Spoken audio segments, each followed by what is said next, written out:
When I see birches bend to left and right across the lines of straighter, darker trees, I like to think some boy's been swinging them. But swinging doesn't bend them down to stay as ice storms do. Often you must have seen them loaded with ice a sunny winter morning after a rain. They click upon themselves as the breeze rises and turn many-colored as the stir cracks and crazes their enamel. Soon the sun's warmth makes them shed crystal shells, shattering and avalanching on the snow-crust, such heaps of broken glass to sweep away you'd think the inner dome of heaven had fallen. They are dragged to the withered bracken by the load, and they seem not to break.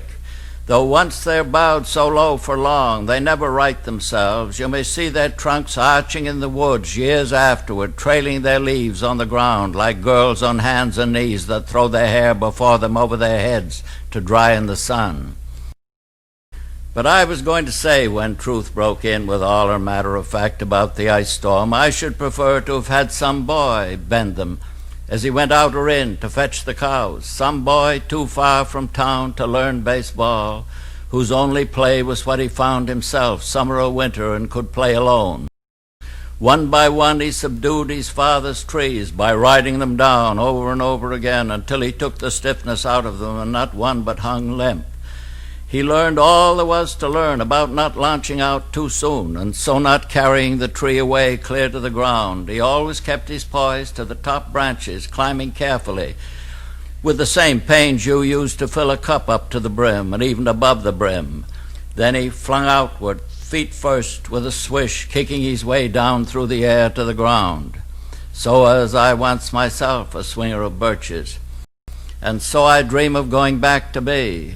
It's when I'm weary of considerations, and life is too much like a pathless wood, where your face burns and tickles with the cobwebs broken across it, and one eye is weeping from a twig's having lashed across it open.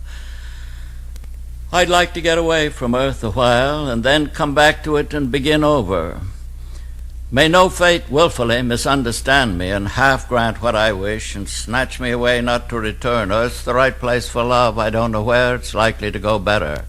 I'd like to go by climbing a birch tree, and climb black branches up a snow-white trunk toward heaven till the tree could bear no more, but dipped its top and set me down again. That would be good, both going and coming back. One could do worse than be a swinger of birches.